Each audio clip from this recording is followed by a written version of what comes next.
E quando as pessoas perguntam, por que o Senhor fala por enigmas? Por que o Senhor fala por parábolas? Aí ele responde, para vocês não entenderem. Porque o próprio Cristo disse, vocês me seguem porque tem comida. Vocês me seguem porque eu multiplico o pão. Vocês me seguem porque eu multiplico o peixe. Vocês não amam o Pai. Vocês não amam a mensagem. Vocês não amam a luz. Vocês querem comer. Então, se fizer um culto de louvor a Jesus, fila pequena. Se fizer um culto de cura, fila grande. Se fizer um culto de prosperidade, igreja cheia. Se fazer um culto de arrependimento, igreja vazia. Porque a mensagem ela é dura, mesmo sendo amorosa, ela é extremamente dura. O evangelho é para discípulos. Esse é o grande atraso da igreja evangélica. Ela está cheia de frequentadores, vazia de discípulos. Fala pessoal, sejam bem-vindos ao nosso canal. Mas antes de assistir esse vídeo, se inscreva no canal, ative as notificações e deixe seu like. Que Deus te abençoe grandemente.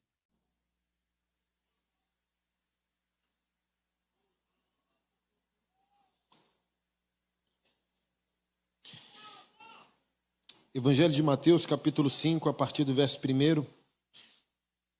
E hoje a gente vai ver sobre aquilo que é considerado o código da ética cristã, que é o Sermão do Monte. Aqui Jesus estabelece ou revela qual deveria ser a natureza do fiel. Obrigado, irmão. Café é para deixar o pregador mais calmo. Você sabe que no céu só tem café e açaí, né? E acarajé. Tem mais nada. Essa é a dieta do céu. Acarajé, açaí, café. Vamos ler? A partir do verso 1. Certo dia, quando Jesus viu as multidões se ajuntavam, subiu à encosta do monte e ali sentou-se. Seus discípulos se reuniram ao redor e ele começou a ensiná-los. Felizes ou bem-aventurados os pobres de espírito, pois o reino de Deus lhes pertence. Bem-aventurados os que choram, pois serão consolados. Bem-aventurados os humildes, pois herdarão a terra. Bem-aventurados os que têm fome e sede de justiça, pois serão saciados. Bem-aventurados os misericordiosos, pois serão tratados com misericórdia. Bem-aventurados os que têm coração puro, pois verão a Deus. Bem-aventurados os que promovem a paz, pois serão chamados filhos de Deus. Bem-aventurados os perseguidos por causa da justiça, pois o reino de Deus lhes pertence. Bem-aventurados vocês quando por minha causa sofrerem zombaria e perseguição, quando outros, mentindo, disserem todo tipo de maldade a seu respeito. Alegrem-se e exultem, porque uma grande recompensa os espera no céu. E lembrem-se de que os antigos profetas foram perseguidos da mesma forma.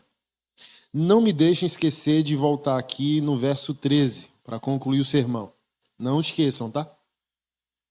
Porque eu vou esquecer. Pois bem,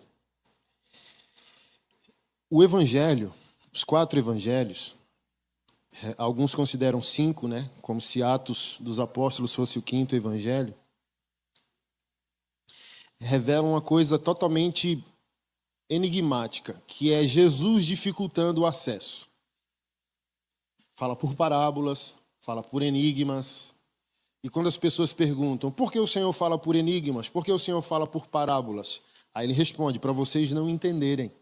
Porque se vocês entenderem, vocês serão transformados. Vocês se arrependerão. Mas Jesus quer que as pessoas se arrependam, sim ou não? Jesus quer que as pessoas entendam, sim ou não? E por que ele fala, está relatado que ele falou aspas absurdos como esse? Eu não quero que você entenda. Eu quero dificultar para você. Porque é um fator muito importante. Jesus está falando com toda a multidão, mas Jesus não está falando com todo o coração. Aqui, no primeiro verso, dificulta a jornada daquele que se diz evangélico, que ele tem que se tornar discípulo. Está escrito, os discípulos estavam ao redor. Então, nem toda a multidão é discípulo. Porque o próprio Cristo disse: vocês me seguem porque tem comida. Vocês me seguem porque eu multiplico o pão. Vocês me seguem porque eu multiplico o peixe. Vocês não amam o Pai. Vocês não amam a mensagem. Vocês não amam a luz. Vocês querem comer. Então, se fizer um culto de louvor a Jesus, fila pequena. Se fizer um culto de cura, fila grande. Se fizer um culto de prosperidade, igreja cheia. Se fazer um culto de arrependimento, igreja vazia.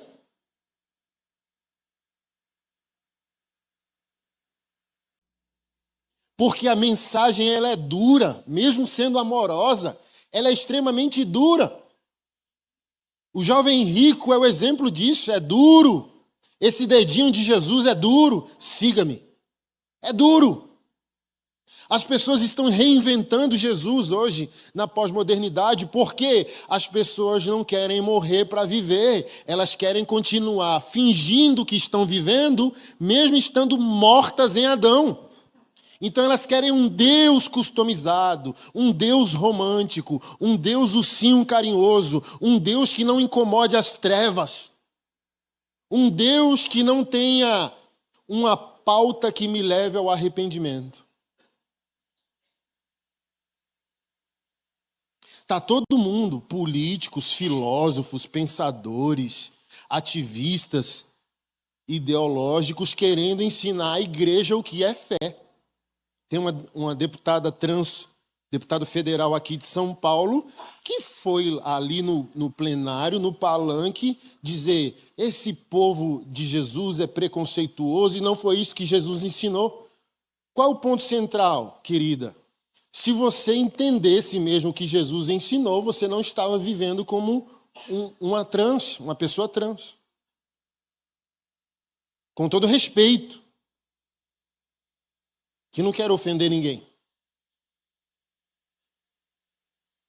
Mas a pessoa chega e diz: olha, a igreja não entendeu a mensagem de Jesus, que é amor, e você entendeu. Sério que você entendeu.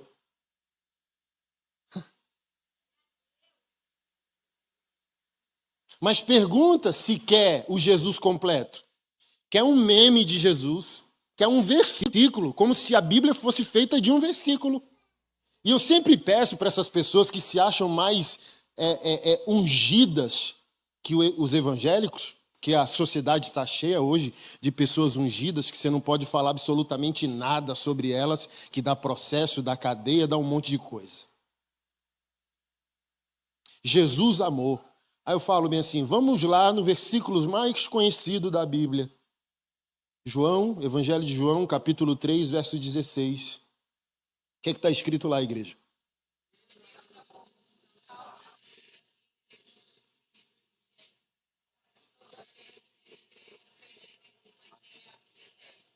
Alguém sabe recitar para mim o 36? De cor, igual sabe o 16? Recita para mim aí o 36, o último verso do capítulo. Ou abra. Tá vendo? Ninguém recitou. Então é um problema também nosso. Quem abre e lê para mim aí? Alguém abre e lê para mim? Um voz de trovão aí, um voz de Júnior Trovão. Aí, meio assembleano assim.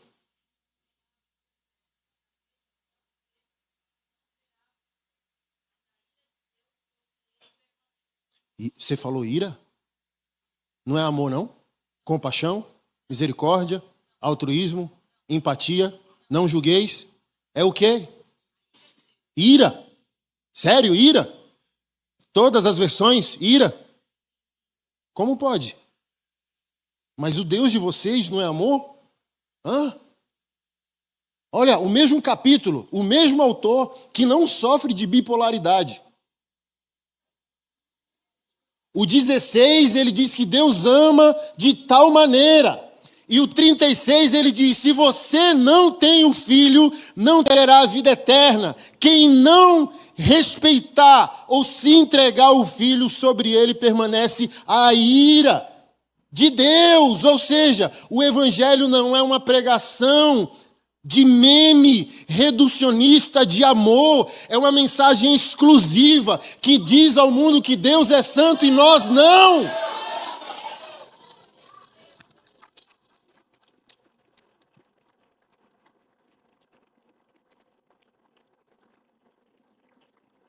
que diz ao mundo que Deus é perfeito, o mundo não.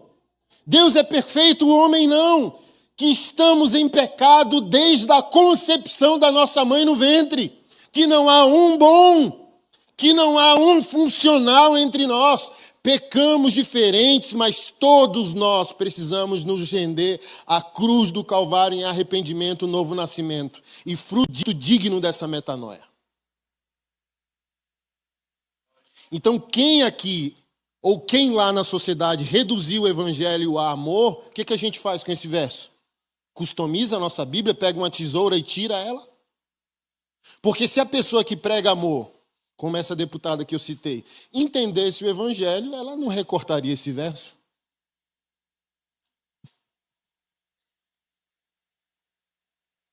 Então, querido, tudo isso para falar do verso primeiro. O evangelho é para discípulos. Até o ide é para discípulos. Eu preguei isso, alguns irmãos quase infartaram. Você sabe que o ide não é para todos? Esquece isso. Pastor, você está dizendo que todos não podem evangelizar? Não. Como você pode evangelizar se não foi evangelizado? O ide está em Marcos 16, que é o último capítulo do Evangelho de Marcos. O ide está em Mateus capítulo 28, o último capítulo do Evangelho de Mateus. Ou seja, portanto, porém, contudo, todavia, é o último estágio da obediência da vida de um crente. Para eu poder ir, eu tenho que viver os 27 capítulos antes. Cair, levantar, aprender, temer, afundar sobre as águas. Senhor, me ensina a orar. Senhor, apresenta-me o Pai. Senhor, quem Tu és. Senhor, quem eu sou. Mas o que está acontecendo com uma igreja superficial? Todo mundo acha que servir a Deus é um favor que a gente faz a Deus. Não, servir a Deus é o fechamento de um processo de entendimento de quem Ele é, de entendimento de quem nós somos, como nós vamos falar do que não conhecemos. Jesus fala isso para a mulher samaritana em João capítulo 4. Vocês adoram o que não conhecem. Como eu vou transmitir uma mensagem que não passa por mim? Esse é o grande atraso da igreja evangélica. Ela está cheia de frequentadores, vazia de discípulos.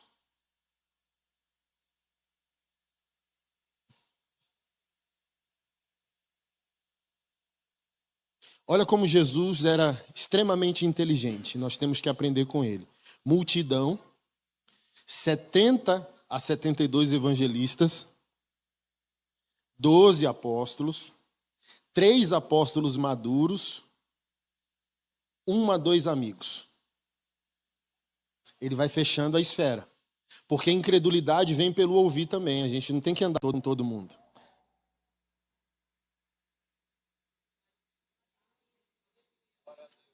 A gente não abre o tesouro para todos. Porque a multidão pode ter Bíblia. Mas só aquele que quer se tornar um discípulo a entenderá. Olha o que ele disse. Vocês querem me matar porque não entendem a mensagem do meu pai. Porque antes de Abraão, eu sou. Aí queriam matar ainda mais ele, né? Vocês não são ovelhas do meu aprisco. Jesus dizendo. Olha só, irmão. Eu não estou entendendo o que você está dizendo. Não, você não entende porque não é minha ovelha, porque a minha ovelha ouve a minha voz e me segue. Querido, eu não sei se você conhece a maior característica de uma ovelha animal, o animal. Sabe qual é? A audição. Jesus é maravilhoso, ele é a própria teologia, ele é o Logos de Deus, mas ele não vem ao mundo como um acadêmico, ele não vem ao mundo como um calvinista, porque não. Ele vem para falar de semente, caminho, semeadura, videira, oliveira, solo, semente. Ele não veio complicar, ele veio decodificar a mensagem. Mas mesmo assim as pessoas não compreendendo. Mas voltando à ovelha. Ovelha não vê bem, ovelha não cheira bem, mas ouve bem. Olha como Jesus é maravilhoso. O animal, a ovelha, não tem uma boa visão, ou seja, ela nem vê um lobo do lado. Por isso o ditado popular, lobo em pele de cordeiro, porque o que acontece? Eu também não sou criador de animal, né? Só leitura. Se um lobo pega uma ovelha desgarrada, por isso o salmista, por isso Jesus revela o Pai como bom pastor, fala de cajado, fala da vara do pastor. O lobo pode pegar a ovelha que sai do rebanho, mata, come, preserva a pele, se veste dela, vai para o rebanho sabendo que as ovelhas não sentem com muita facilidade o olfato. E não também enxerga muito bem. Vai ver a pele da ovelha e vai dizer, é ovelha. Nem vê um lobo por baixo. É primo, é tudo nosso, bora. Porque crente é isso, né? Crente é assim, 10 minutos já. Não, é irmão, vamos embora. Não tem discernimento das coisas, né? Vai botando todo mundo para dentro. Mas vai ser muito caro para o pastor se ele não fizer uso dos seus instrumentos de pastoreio.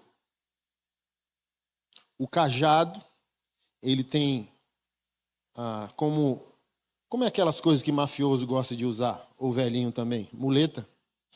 Muleta? Bengala.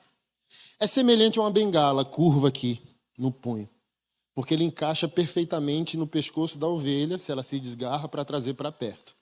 Mas a vara é instrumento de cuidado, mas também é instrumento de repreensão. De vez em quando, um pastor de ovelha dá uma cajadada na cabeça da rebelde. Ou machuca a pata, se ela é muito rebelde, para colocar ela nos ombros. E ele levar ela nos ombros, para ela não se desgarrar com facilidade. Senão o lobo pega, destrói, por aí vai. João capítulo 10 revela Jesus como a porta do aprisco e o bom pastor. O pastor, ele tem que receber as ovelhas no final do dia pela porta do aprisco. E um bom pastor, ele não vai ser negligente, porque um pastor negligente, ele perde o rebanho. Um pastor não negligente, ele precisa conferir ovelha por ovelha. Como? Dando uma varada na cabeça. A ovelha é conhecida não no amor do pastor, mas na repreensão do pastor. Eu amo minha igreja, eu amo meu pastor. Espera ele te repreender, calma.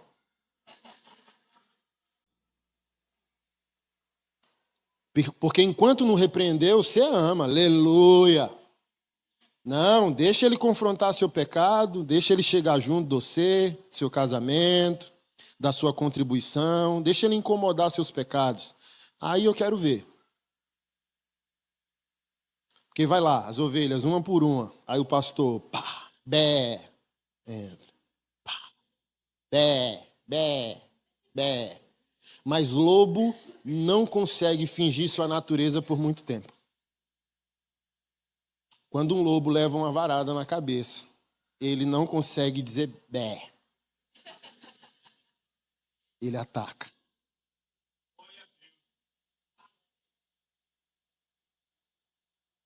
Se o pastor não fizer isso, o lobo entra, ele vai dormir, quando ele acordar, as ovelhas estão tudo mortas. Então, olha como é caro o siga-me, o discipulado de Jesus.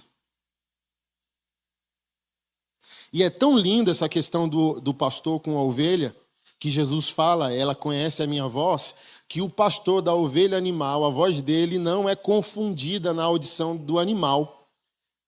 Eu sempre peço para os irmãos darem um Google quando o culto terminar e coloca lá, rebanho, pastor. Vai aparecer.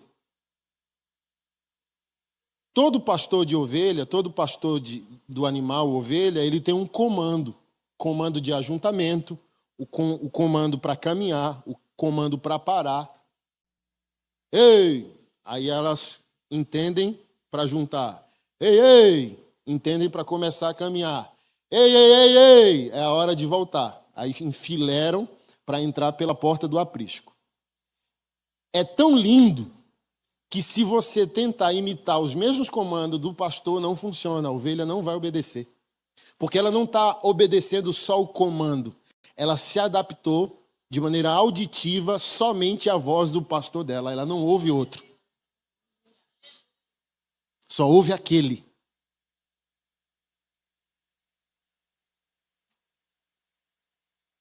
Certo dia, quando Jesus viu as multidões se ajuntando, subiu à encosta do monte para ensinar a multidão, mas o passo além da multidão é seus discípulos se reuniram ao redor.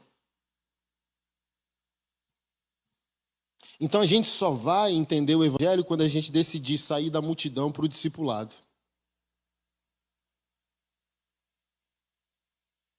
Não é garantido ser um homem ou uma mulher de Deus na multidão. É igual a mulher do fluxo de sangue. Pedro censura Jesus, dizendo: o Senhor pergunta quem te toca, mas a multidão te espreme. Ou seja, há uma multidão que não consegue acessar os milagres de Jesus, porque a multidão em uma mulher acessou, porque ela não queria ser multidão. Ela queria entrar no ciclo íntimo de Jesus. E para entrar nesse ciclo íntimo, Jesus precisa te ler. Sabe por que muitos irmãos dizem que não gostam de ler a Bíblia porque não conseguem entender a Bíblia? Porque, irmão, a multidão lê a Bíblia, mas só o discípulo permite ser lido por ela. A Bíblia só funciona quando ela lê você de volta. A pessoa da multidão lê a Bíblia já pensando em outros, acusando outros. Aquele que tem problema no casamento é: se minha esposa ouvisse isso, se meu marido ouvisse isso. Isso é hábito da pessoa da multidão. A pessoa do discipulado, quando ela lê a Bíblia, ela já está como um ré. É como a polícia dizendo: mão na cabeça. O discípulo já vai para a palavra assim: ó, sou eu, sou culpado. Entendeu? Tem misericórdia de mim, é comigo. Deus está falando comigo. Aí funciona, porque você lê e é lido. E quando você é lido, você é denunciado naquilo que ainda não é. Por isso, siga-me. Ei, deixe tudo. E o deixar tudo, até para o jovem rico, é: desiste de tua identidade postiça. Desiste da tua identidade falsa. Desiste de ser amado pelo dinheiro, conhecido por ele. Ele é a tua falsa identidade. Tudo que tu finge ser está fundamentado na falsa sensação, na falsa identidade que o dinheiro te proporciona. Vem para uma jornada onde tu vai ser conhecido, se conhecer, sem intervenção dos bens materiais. Siga-me. E a gente não quer, porque a gente quer ir para o culto, para a conferência, para o aleluia. Ô, glória, que culto legal. Mas quando o dedinho fizer isso aqui, ó, a maioria foge. Aí tem muita gente evangélica com um dever cumprido. Eu invisto em missões, eu sou um bom dizimista. Mas tudo isso justifica o quê? Não quer entrar no estreito. E a porta é estreita, foi Jesus que disse, não sou eu. Ela não passou por reforma. Está todo mundo, teólogos liberais, a cultura, gente da ideologia, querendo reformar a porta. Mas Jesus disse: estreita é a porta e poucos se encontram com ela. Largo e espaçoso é o caminho que conduz à destruição. E muitos estão indo por esse lugar. Você desiste da tua vida adâmica e vem para a vida cristocêntrica. Fácil. Por isso é difícil. Porque a gente quer o quê? Quer um manto, quer um enigma, quer um mistério, quer um voto, quer ver um anjo. Ah, não, porque eu fiz o voto, subi de escada 400 degraus. Virou um idólatra. Porque acha que um monumento, uma estátua, que foi que fez a cura. Então o próprio Satanás só mudando o teu problema de lugar.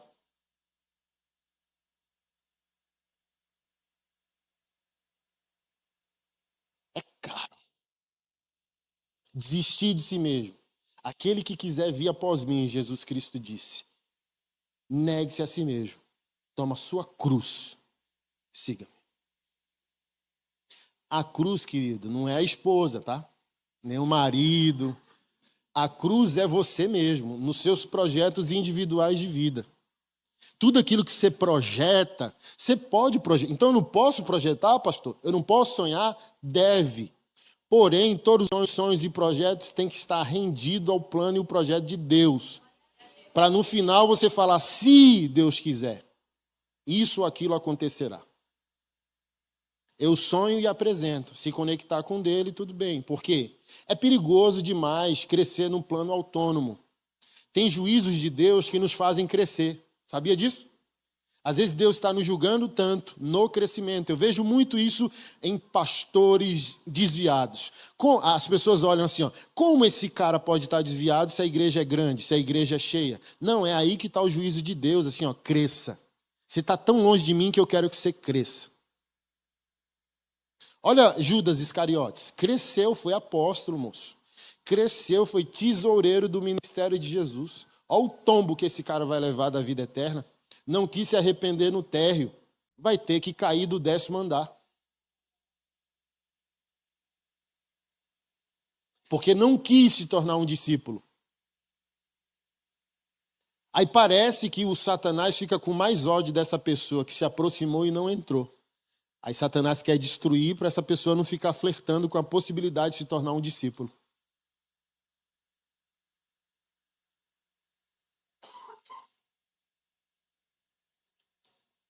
O foco é o discipulado. O evangélico, ele tem que se tornar discípulo.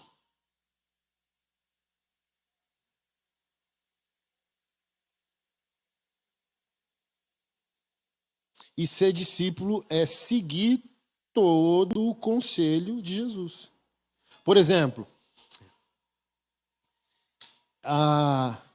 não, Jesus me ama, eu amo Jesus, mas o próprio Jesus diz, aquele que me ama obedece aos meus. Então ele não quer seu amor romântico, querido, ele quer sua derrota para ele, ele quer sua rendição. Jesus não é aquele marido ou aquela esposa que confia nas declarações de amor do cônjuge mediante uma traição. Um cônjuge traidor, um marido traidor, chegando 5 da manhã com um buquê de flores, dizendo para a esposa traída, olha, eu te amo. Só uma mulher boba crê que isso é amor. Porque o marido deu o melhor na madrugada para as amantes e quer dar um buquê de flores para a esposa às 5 da manhã, convencendo ela de que ele é fiel, de que ele a ama. Jesus não aceita esse amor. Jesus é ciumento. Ele é exclusivo.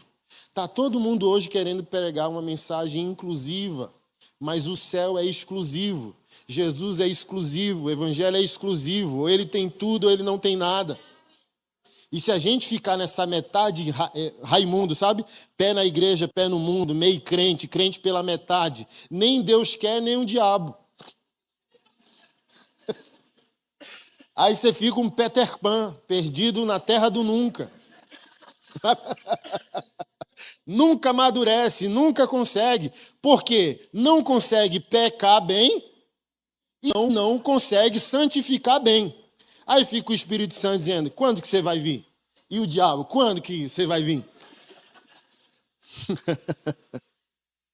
Assim, ó, há tragédias tão significativas entre nós, como igreja evangélica, de uma maneira universal, que tem irmãos entre nós que acham que... eu já vi pastores dizendo bem assim, eu vou no culto daquela igreja ali, que tem a corrente dos 300 e não sei quanto, para ver se eu estou com um demônio. Hã? O quê? Vai que? Não, nascemos de novo. Somos oprimidos por demônios, habitados jamais. Como que o Espírito Santo divide uma casa com demônios? Como que Satanás e o Espírito Santo fazem um acordo? Olha, a vida dessa pessoa tem 10 cômodos, 5 é teu, 5 é meu.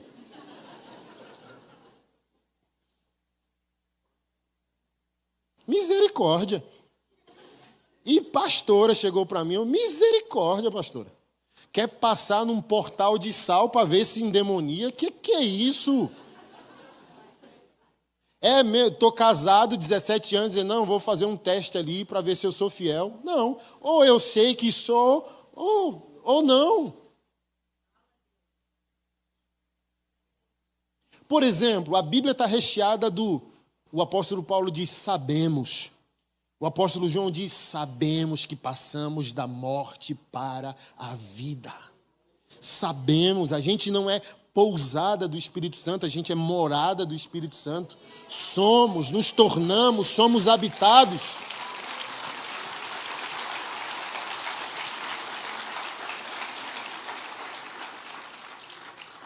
O evangelho não é um teste, assim como o casamento não é um teste.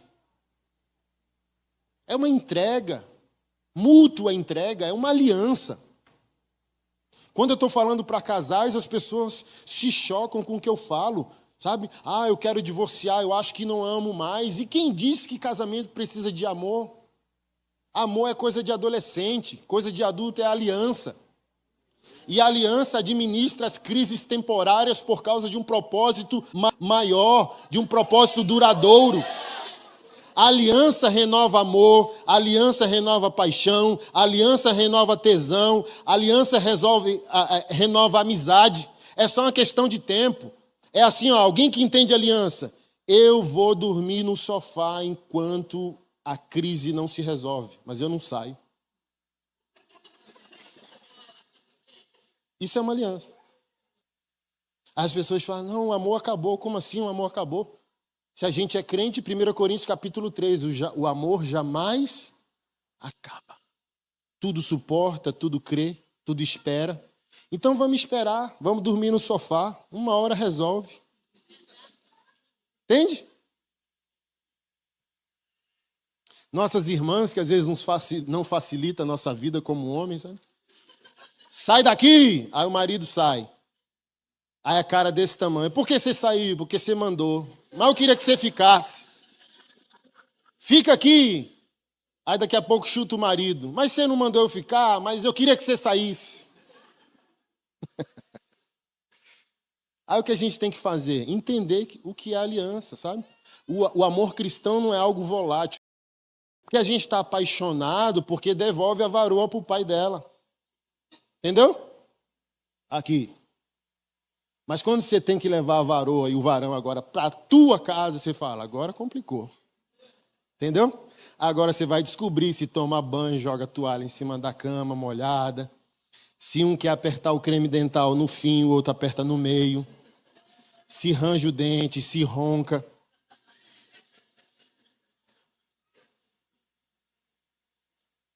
Então, quando alguém diz, estou casado há muito tempo, é que a pessoa aprendeu que casamento é a arte da flexibilidade. Perder agora, perder hoje para ganhar amanhã. Esperar, aguardar. Porque quem quer viver de paixão é coisa de menino, só. Vou ser fiel quando tiver tudo bem. Porque, por exemplo, onde homem trai? Na ofensa. Homem quer ser respeitado. Quando a esposa desrespeita e esse cara tem a primeira oportunidade, ele cede porque ele quer ser estimado. Assim como a esposa quer ser elogiada, reconhecida, amada, o homem quer ser honrado. Aí quando o casamento está em crise e a esposa é assediada, recebe flor no trabalho, na faculdade, ela começa a vulnerabilizar. Aí quando vem a esposinha do trabalho elogiando o marido que a esposa não elogia, o que a gente tem que fazer? Fugir da aparência do mal, fechar os olhos e o ouvido para isso. Eu vou administrar a crise do meu casamento. É uma aliança. Por quê? Se tu tem uma aliança com Cristo, ele não te descarta nos teus primeiros defeitos. Quando a Bíblia diz que o Senhor se renova a cada manhã em misericórdia, não está dizendo que o Senhor esqueceu. Quando a Bíblia diz o Senhor esqueceu, o Senhor apagou, como pode, se ele é soberano? Então, assim, entenda que Deus tem memória sem dor. Esse é o esquecimento de Deus. Eu não vou jogar na tua face o que tu fez. Eu lembro, porém decidi que isso não me doa mais. Isso é coisa de discípulo. O que é coisa de discípulo? Lembrança sem dor. A multidão diz, eu não vou perdoar porque não consigo esquecer. Aí eu falei, não conheci nenhum versículo que diz que perdão é amnésia. Quando você descobrir sabe? Essa anestesia que você perdoa e não lembra, que você perdoa e não dói, avisa para nós, volta aqui. Sabe? É da mesma fantasia do tipo, sair da igreja porque não tem amor. Aí eu falo, volta para cá, para nós, e diz onde você achou. Porque se tiver vida fora da arca, eu mudo o meu nome. Então é melhor na arca, com todos os seus problemas, odores, logísticas difíceis de cuidar daqueles animais lá, do que fora apodrecendo.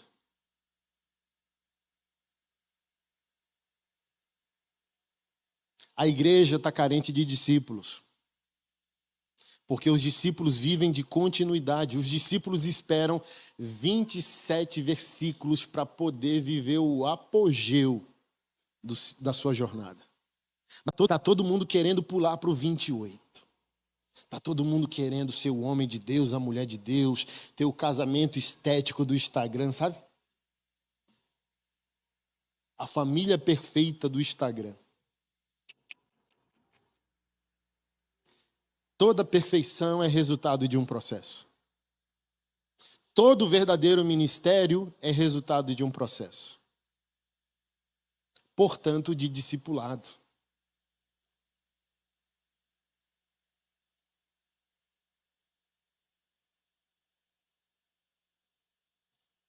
Multidão, como eu disse, 70 para evangelizar, escolhe 12.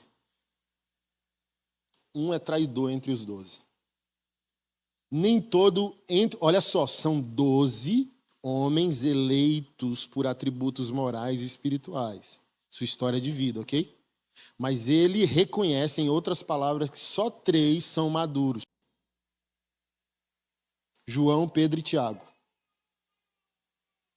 Toda vez que tinha uma situação complexa, Jesus mandava todo mundo sair, ficava só ele, a pessoa com o seu problema, João, Pedro e Tiago. Por exemplo, a menina que morreu e Jesus diz, ela dorme. Ele chega lá e diz para a multidão, ó multidão, irmão, sai da multidão. A menina está dormindo.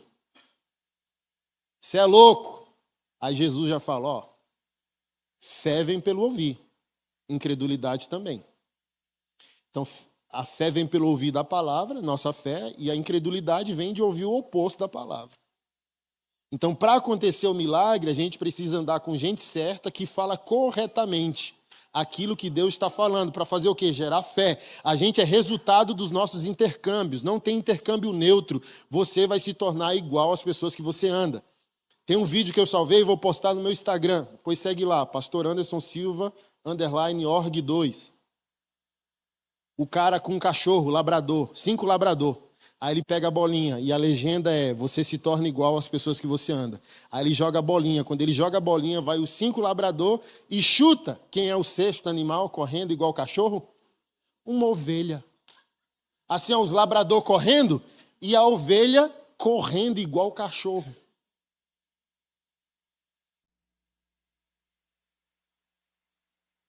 A ovelha achando que é cachorro.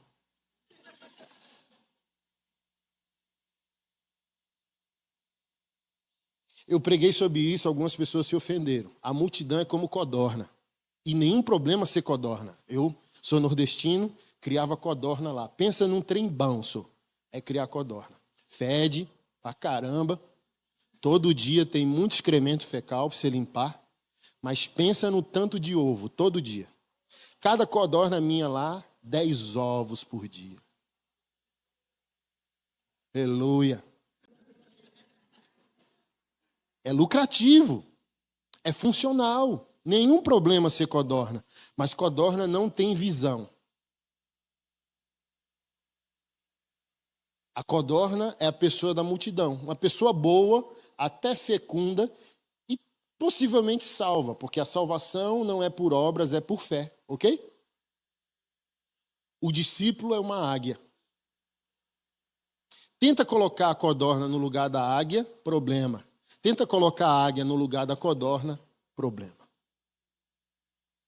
A águia vê além, vê a médio e longo prazo, fura tempestades, você sabe disso? Sabe disso? Está rolando um toró, pé d'água em São Paulo.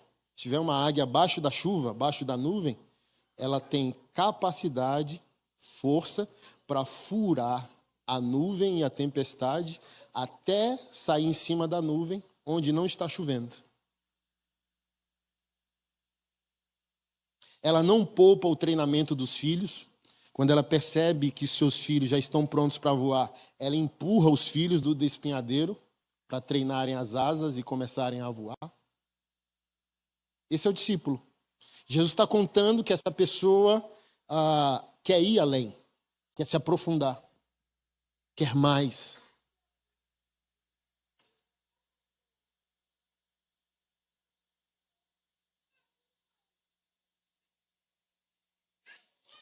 E, infelizmente, muitos de nós querem viver reduzido à capacidade fecunda da codorna. Não, eu frequento a igreja todo domingo, sou um bom dizimista e sou voluntário lá na equipe, está tudo bom. Não, não está tudo bom, ele quer mais. Ele merece mais.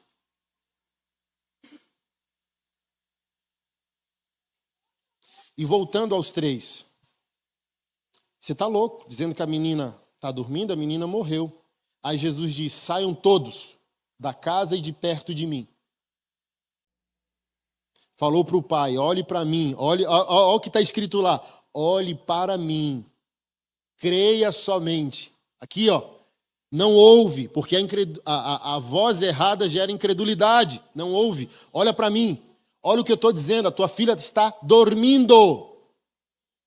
Saia a multidão, saia os 9, só fica João, Pedro e Tiago. Então só ficou os 5, o pai, o problema, Jesus, João, Pedro e Tiago. Pessoas que acreditavam que a menina estava dormindo e a ordem de Jesus faria a menina acordar.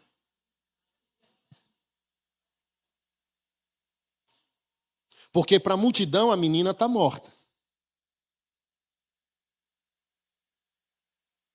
Olha a questão da perspectiva da águia e da codorna. Para a multidão, a menina está morta. Para o discípulo, o problema é uma oportunidade agora de revelar o céu. Não, a menina está dormindo. Não, a menina está morta. Não, a menina está dormindo. O mesmo problema, duas perspectivas. A multidão não. Tem a visão da terra pela terra.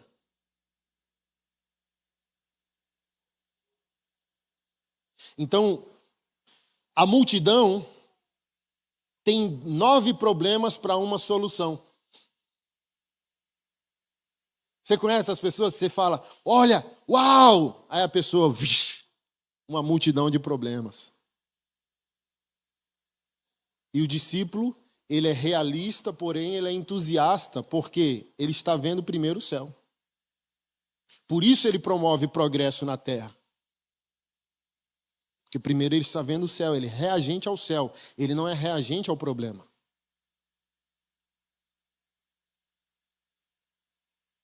Problemas matrimoniais são oportunidade, temperança, domínio próprio, perseverança, evangelismo. Porque quando não tiver amor, a gente fala, eu vou considerar esse traste, essa traste, pelo menos o meu próximo que eu tenho que amar. Tem um livro ali que você vai comprar, Redenção Familiar. Eu explico lá. Ó, a esposa é a mulher que você deve amar, a única. A Bíblia não manda nem se amar sua mãe, só manda se amar sua esposa, ok? Tem que amar a esposa.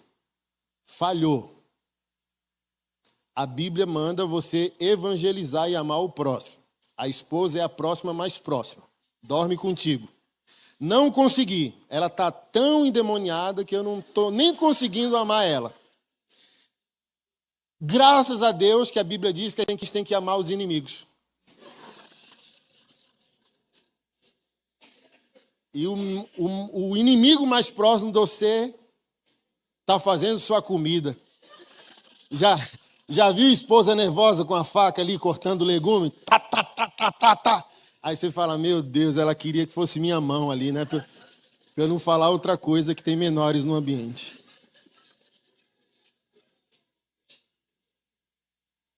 Oportunidade. Percebeu? Se eu não amar, evangelizo. Se eu não conseguir evangelizar, que eu ame meu inimigo. Amontoe brasa sobre sua cabeça. Mas assim, você percebe, o discípulo sabe que problemas passam. Por isso você não está mais reagente aos problemas, eles passam, só. Problema passa, dívida passa, depressão passa, sabe? Fome passa, problema passa, tudo passa. O que não passa é a palavra. Eu vi um jovenzinho, estou prometendo postar esse vídeo também. Ele, 6, 7 anos, quase um Salomão, na bancada da cozinha de casa, comendo, e a irmã chorando. 4, 5 anos. Aí o sabedoria do guri, 7 anos. Você já tirou uma soneca hoje? Aí ela disse, não, você só está precisando de uma soneca. Se você é discípulo de Jesus, o seu problema não é problema. Você só está precisando de uma soneca. O salmista disse assim, ó, o Senhor cuida dos seus enquanto ele dorme. Ai, dormir, só. Tu consegue resolver o problema que tu está desesperado? Não. Já fez tudo que você podia para resolver? Já. Vá dormir. Vá dormir. Percebeu assim, ó, casamento, está em crise. Você fala, meu Deus, como eu queria matar meu marido. Como eu queria agarrar no pescoço de minha mulher. E uma soneca resolveu? Você foi dormir, Espírito Santo trabalhou, você acordou aleluiado. Fala, meu Deus, como eu amo essa bexiga dessa mulher, né? Como eu amo esse bexiguento desse cabra. É só, o discípulo só precisa de um sono. Porque, por isso Jesus dormia. Está escrito nos evangelhos que Jesus tirava a soneca. Jesus orava. Dormiu no peito do apóstolo João. Imagina. Porque soneca resolve problemas, sabe? E faz com que a gente não considere que uma formiga é um elefante. É só uma dívida só. Uma hora você paga. É só o Serasa, ainda não é o tribunal de Cristo, sabe? Problema é o tribunal de Cristo, não é o Serasa. O Serasa a gente, sabe? Senhor, tem compaixão de mim, faz um milagre financeiro para eu arcar essa responsabilidade minha. Mas se já fez tudo, vai dormir, só. Não, mas vai falir, vai dormir, moço. Amou Jesus, adorou, cumpriu os princípios, vai dormir, sabe? Não, minha esposa está insuportável. Vai dormir, deixa ela falar sozinha. Ah, meu marido não sei o quê. Assim, ó. Eu falei isso tem 2 semanas. Tem mulher evangélica bestalhada demais, só. A louça de hoje que tirou tua paz vai voltar amanhã. Irmã, para de ser amargurada. E eu estou falando isso a partir da minha vida. É um problema de mulher, a minha também tem, sabe? Aí você vê a cara desse tamanho, porque a pia está cheia. E eu pergunto, amanhã não vai estar? Semana que vem não estará? Mês que vem não estará? Ano que vem não estará? Vamos mudar o ângulo. Você tem família, marido, filho e comida para sujar a louça. Muda a visão. Senhor, obrigado. Chega para uma mãe que perdeu seus filhos. Pergunta para ela se ela não queria o barulho da casa. Pergunta para ela se ela não queria a louça suja. Chega para uma mãe que perdeu o filho e diz, o que você daria para ter o seu menino de volta? Então, que tal agradecer a providência de Deus que promove o barulho das crianças, a louça suja? Tem comida para sujar a louça. Tem gente com fome por aí.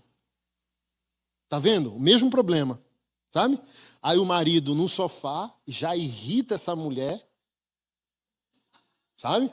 É 9 da noite, 10 da noite, ela na cabeça dela, meu Deus, eu quero matar ele. Olha só, a pia cheia e ele no Netflix. Mas se você entender o que eu estou dizendo, amanhã vão sujar de novo. Então, para de ser rixosa, para de ser esquisita e vai para o sofá junto. Vai assistir junto, entendeu? Porque se tu for assistir junto e não começar um problema, talvez até o varão se anima dele mesmo a lavar. Mas que homem vai ajudar a mulher? Pá, pá, pá, pá, pá, pá. Assim, ó, homem odeia ouvir. É um problema que nosso pai Adão nos deu. Não fale no ouvido de um homem, só. Homem repete comportamentos, mas odeia ouvir reclamação. E a Bíblia foi clara. É melhor o homem fugir para morar no deserto do que do lado de uma mulher reclamona. Não funciona. Não funciona. Ah, mas ele não está funcionando, eu tenho que falar. Você só vai piorar. Beleza, esse é seu método. Você acha que é assim, mas você não vai resolver. Você só vai aumentar o problema, porque homem detesta ouvir. Nós gostamos do silêncio. E no silêncio a gente tem um exemplo. Metanoia. Olha, a Bíblia, irmã, a Bíblia é a palavra de Deus. Se a Bíblia é a palavra de Deus, ela não está te dando um conselho, mas um decreto, um veredito. A Bíblia não está te opinando, a Bíblia está dizendo, esse é o caminho de vida. 1 Pedro capítulo 3 diz, mulher, se o teu marido não responde à fé, ele pode ser salvo por ti, sem palavra alguma, só através do teu comportamento. Acabou. Agora as mulheres querem ser mais sábias que Deus. Você está fugindo do discipulado. Você quer a metodologia mundana, caída, feminista, adâmica, mas você não quer o que a palavra de Deus está dizendo. Ele vai ser salvo sem palavra. Como, pastor? Não sei. Mas que tal começar não reclamando? Inspirando pelo exemplo. Porque tem marido que desenvolve até medo da esposa, né? Porque assim ela vai batendo a porta. Pum! A faca no frango, vai cortar o frango. Aí ele fala, meu Deus. Sabe?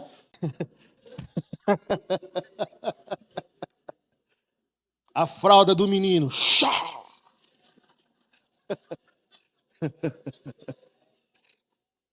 A porta do carro. Pum! Você fala, meu Deus.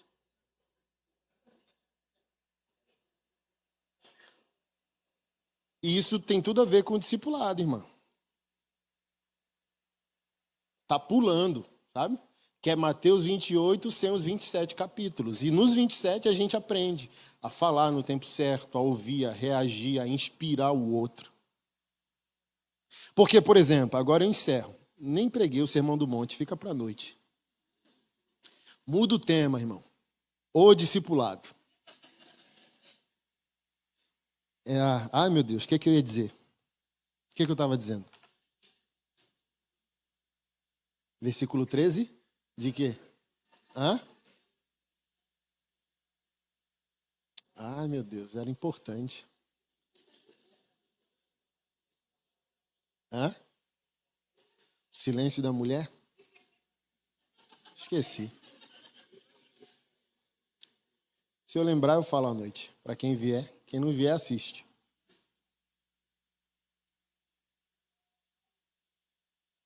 Lembrei. As mulheres chateadas porque o marido não ajuda em casa. Guarde as pedras, tá? Mas, se a esposa não produz renda complementar, olha que problemão. As mulheres não estão reagindo como discípulos de Jesus. Se os dois trabalham para complementar a renda familiar, ela traz 7 mil, ele traz 5, faz sentido a gente discutir como casal a divisão de tarefas no lar. Sim ou não? Mas se a filha de Deus, discípula de Cristo, está reclamando que o marido não ajuda em casa, sendo ele o provedor e ela a cuidadora do lar, cadê a tua contrapartida de colocar dinheiro dentro? Porque o tempo dele ele está trazendo recurso, sim ou não? E no seu tempo você está gerando o fundamento de sustentáculo do id dele e do cuidado do lar, sim ou não? Se ele te ajuda no lar, ele está com 2 funções. Se tu está no lar e não está trazendo dinheiro, tu só tem uma. E agora? Um dia eu falei isso para minha esposa. Cara, desse tamanho, pá. Tudo isso que eu falei também tem lá em casa, tá? Pô, pá, pé. Aí eu falei bem assim, perdeu a paz, né? Mas também não falou nada. Só vai, né? Querendo que o marido tenha metanoia. O que foi, meu bem? Semana de TPM? Não, tô de TPM não. É que você não está ajudando em casa, não sei o quê, a pia, um menino, não sei o quê, lá, lá, lá. A gente tem 4 meninos. Mas ela gosta, que ela não gosta de mulher. Ela quer ser a rainha do pedaço, sabe? 5 homens. Aí eu falei bem assim, as contas de casa esse mês deram 12 mil. Cadê os 6?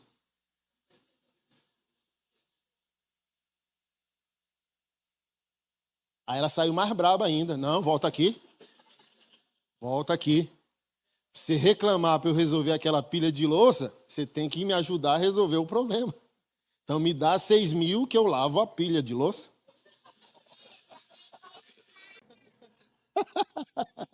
Ou deixa eu aqui lavando louça, aleluia, e vá trazer os 12.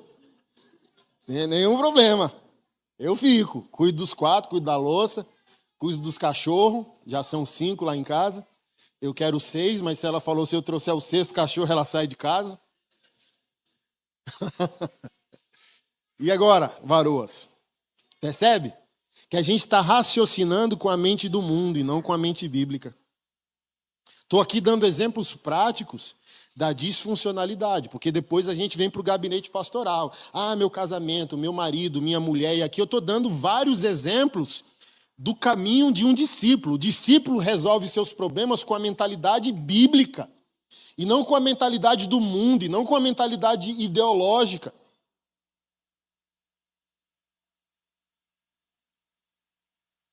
Temos que aceitar o peso da palavra sobre nós. A palavra é a medicina e o antídoto. Não o que o mundo propõe. Não o que as filosofias propõem. Né? O feminismo está aí, convencendo desde o jardim do Éden. Sabe? Foi assim que Deus disse, querendo customizar o escândalo da cruz. Mas é escândalo mesmo. Ah, vocês é daquele povo que crê que mulher submissa a homem? É. Mas ser submissa não é o homem mandar na mulher, é o homem morrer por ela. E ela adorar de volta o marido como bônus. Assim como Cristo, o herói, morre pela sua esposa, que é a igreja, manda o homem fazer o mesmo caminho. Então, Jesus morreu, a igreja adora e os discípulos são gerados. Então, o homem morre, a mulher adora o heroísmo desse homem e os filhos aprendem nesse discipulado, assistindo como o pai cuida da mãe e a mãe honra, reverencia e se submete ao marido. Acabou. Sabe qual é o antídoto desse mundo perverso, caído, sem referência? A santidade dos nossos lares, a santidade do discípulo. Ser a melhor pessoa de São Bernardo, querido. Sua casa é a célula social mais importante de São Bernardo. Você é a pessoa mais funcional, mais viva, mais eficaz desse contexto. Porque você é discípulo. Você não é seguidor. A Bíblia para você não é desodorante. A Bíblia para você é vida. A Bíblia para você é uma pessoa falando contigo, conduzindo tua vida. É disso que o mundo está carente. É dessas pessoas estranhas que o mundo está carente, sabe? Crente é gente estranha, meio alienígena, sabe? Sempre incomodou o mundo, peregrinos e estrangeiros aqui. É o povo com estilo de vida diferente, está tudo dando errado e o povo está sorrindo. Por quê? Porque o nosso sofrimento é por enquanto, estamos aqui e não estamos ao mesmo tempo. Pé aqui, pé na eternidade. Metade aqui, metade lá. Sofrendo por enquanto por causa de uma promessa maior do que o sofrimento presente. Aí a sociedade vai perguntando, que povo é esse? Que povo é esse?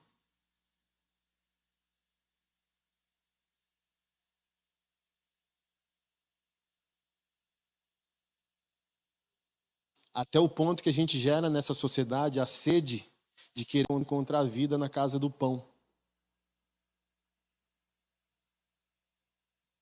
Querer encontrar restauração na casa da esperança, que é a igreja.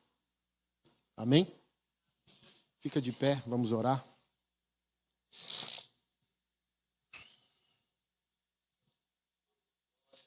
Aleluia, Senhor. Te agradecemos por essa manhã. Louvamos o teu santo nome. Te agradecemos porque o teu povo, teus filhos, a tua igreja está aqui reunida para te amar, para te adorar, para te render louvores, para reverenciar e obedecer a tua palavra, permitindo que ela atue em nossa vida, permitindo que o teu Espírito Santo dê forma ao nosso coração e ao nosso novo comportamento. Apresentamos os irmãos e irmãs aqui presentes, os lares e ministérios representados, em nome de Jesus, que a palavra produza vida e nos conduza segundo o teu querer, nos conduza segundo a tua vontade, em nome do teu Filho perfeito, Jesus. Nós oramos e te agradecemos. Amém.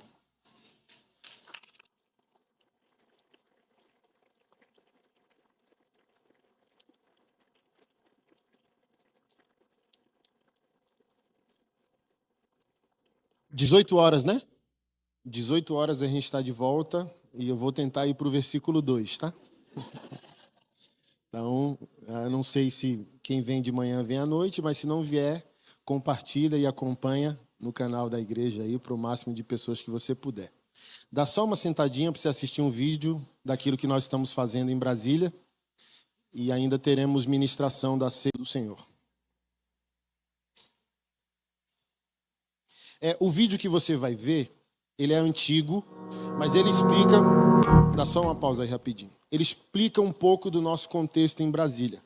Então, há alguns anos, nós construímos um prédio social, além do prédio da igreja, para exercer o que a gente chama de igreja de segunda-feira. Então, meu lema é adorar de olho fechado no domingo, adorar de olho aberto de segunda a sábado, resolvendo os problemas da cidade. Nessa, tinha muitos voluntários no projeto, e automaticamente pautas progressistas, esquerdistas, discordâncias de ponto de vista, de comportamento, de gestão e de ideológico também foi entrando no projeto e prejudicou o andamento das coisas, e a gente refez em 2023 todo o projeto, né? Então, alguns voluntários que estavam também liderando o projeto junto comigo até fizeram uma parceria com hoje a maior instituição do terceiro setor. Todo o terceiro setor ele é de esquerda, consequentemente. A minha postura publicamente e politicamente ela é considerada politicamente incorreta e inadequada hoje para o Estado. Então, eu me tornei um problema para o projeto que eu comecei, porque a pauta humanista, progressista foi entrando. Então, a gente tem que afastar esse pastor aí que é politicamente incorreto, porque a pauta é politicamente correta. Por exemplo, a gente não pode confrontar a ideologia de gênero, porque a gente precisa de parceiros que trabalham nessa seara. E nessa parceria que foi feita com a instituição de São Paulo, não quero falar o nome para não ter problemas, recursos começaram a ser enviados para parte de pessoas que estavam trabalhando com a gente. E nisso dificultava ainda mais o quê? Sermos explicitamente cristãos, sermos explicitamente conservadores, sermos explicitamente defendendo valores tradicionais, porque o setor é de esquerda. Então se tornou um problema, um pastor conservador, um pastor amarmentista, um pastor blá, blá, blá, blá, blá, blá, e ele é um problema. Ele é polêmico e ele é um problema ao que está acontecendo e precisamos escantear. Até o ápice que essa instituição em São Paulo, que começou a apoiar a nossa instituição em Brasília, tem por madrinha, tem vários artistas, várias pessoas famosas. É uma instituição de alcance mundial, que é milionária na captação de recursos para o terceiro setor. Anitta, na semana que ela gravou um clipe fazendo sexo oral.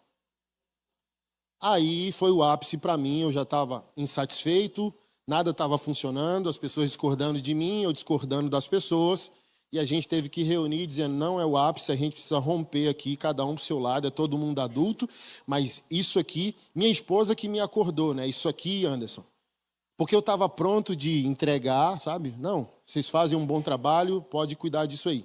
Mas ela falou, o que montou isso aqui, Anderson, foram os teus livros são evangélicos. O que montou isso aqui foi doação da igreja, foi a igreja que montou esse prédio. Ontem, os homens que estavam aqui viram, a gente montou uma brinquedoteca de R$ 100.000 para autistas. Foi a igreja que me ajudou.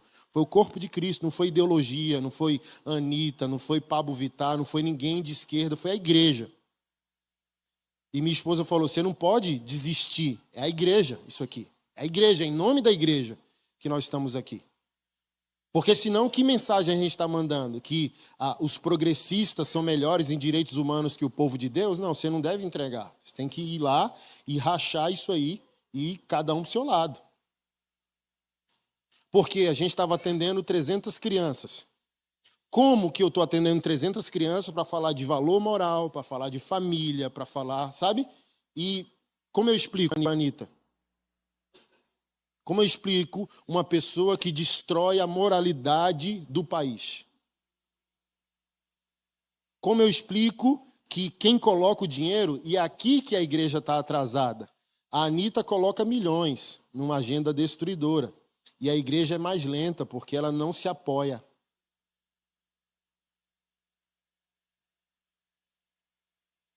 Mas eu fui lá com todo o risco de dar errado e disse, não quero mais. E fiz esse decreto. Mudei o nome do prédio. Eu sou processado pelo Ministério Público por machismo, misoginia, discurso de ódio a mulheres, atendemos vítimas sexuais, cuidamos de 300 mães de autista. Você vê o drama. E eu refiz mesmo, rompi com todo mundo, refiz o trabalho e disse, somos explicitamente homens evangélicos, conservadores politicamente, somos pastores, estamos aqui por causa de nossa fé e pregamos a palavra de Deus. Acabou. Se vai, eu deixei, mas vocês fazem uma má gestão e têm dívida. Eu prefiro entrar no Serasa do que negar um valor. Bíblico ou moral. Uma hora a conta é paga, mas eu não vou ceder. Porque, por exemplo, se a Anitta põe, aí é tentador. A pessoa que só quer o dinheiro para viabilizar os projetos e não quer o valor, vai ficar com dinheiro. A gente precisa do dinheiro para pagar a conta, só. Ontem a gente fez o aniversário de um autista lá, 5.000, 7.000 reais para viabilizar, precisa de dinheiro. Mas por causa do dinheiro, a gente não pode abrir mão de quê? Princípio. A gente não pode abrir mão de valor. Porque Jesus sempre pagou a conta. Se a obra é dele, ele vai arcar. Então, estou falando tudo isso porque a maioria das pessoas, se não todas elas que você vai ver no vídeo, algumas já não estão mais com a gente, mas é um vídeo institucional antigo que explica o prédio, explica o que a gente está fazendo. Os mesmos projetos que estão ali estão acontecendo hoje, a maioria deles, e a gente está fazendo as coisas acontecerem, reformulando por essa perspectiva conservadora, familiar, masculina, porque hoje o progressismo diz que homem é problema, homem não é problema, homem sem Deus é problema, homem com Deus é solução. Processado de machismo. R$ 100.000 estão me pedindo. Fui condenado em primeira instância, estou indo apelar para a segunda. Se eu for condenado em segunda, em terceira, eu vou dizer assim, é complicado, né? Porque agrediram um autista lá em Brasília, arrancaram o olho do guri com canivete. A gente foi lá, financiou todas as cirurgias. Ele morava num cubículo com a mãe e 4 irmãos. Alugamos uma casa que pagamos todo mês o aluguel, R$ 3.000. Fazemos as compras do mês para o Ministério Público falar que o pastor não pode pregar o que acredita porque é machista. Aí eu falei bem assim, como a gente é machista, olha o que a gente está fazendo aqui, o Estado não está fazendo. Não vamos recuar, não vamos nos dobrar essa agenda, não. Não vamos mesmo. Então, se eu for condenado em todas as instâncias, eu só vou pedir assim, a gentileza de dividir R$ 1 por mês. Que a gente já tem conta demais da viúva, que o Estado não está. Se a gente atendeu 96 vítimas sexuais ano passado, prova que o Estado não é soberano e não está resolvendo o problema de todo mundo, né?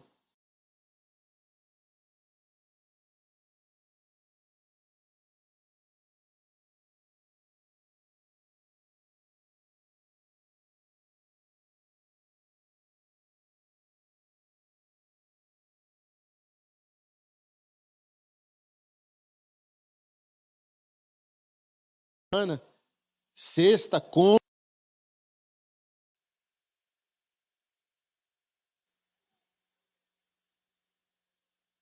Mas, irmão, coragem, tá? Porque quando um crente, um pastor, Ministério Público, o cara já é funcionário público. Pastor, não tenha medo de funcionário público, juiz, promotor, desembargador, o capeta, o papa é só um homem, Deus é o juiz. Um homem de Deus não tem que temer o Estado. O Estado existe para nós e nós não para o Estado. Não temos que ter medo, mas vai avançar. Sabe por que eles mandam o processo? Porque não tem nada para aprender, mas vai no bolso para quê? Envergonhar o pastor e querer parar o pastor. Não vou parar. Eu não vou parar.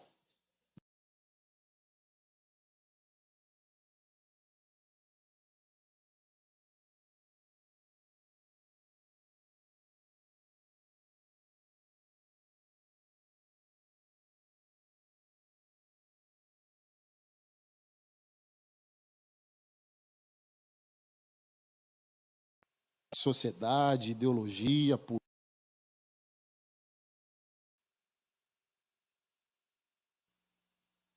me convença pela palavra e eu me retrato. Já dizia Martinho Lutero. Está escrito? Tá, então, tá bom. Não está escrito. Não vou obedecer, processe, me prenda, me queime, me crucifique. Eu não estou nem aí. A conta Jesus ajuda a pagar. Amém?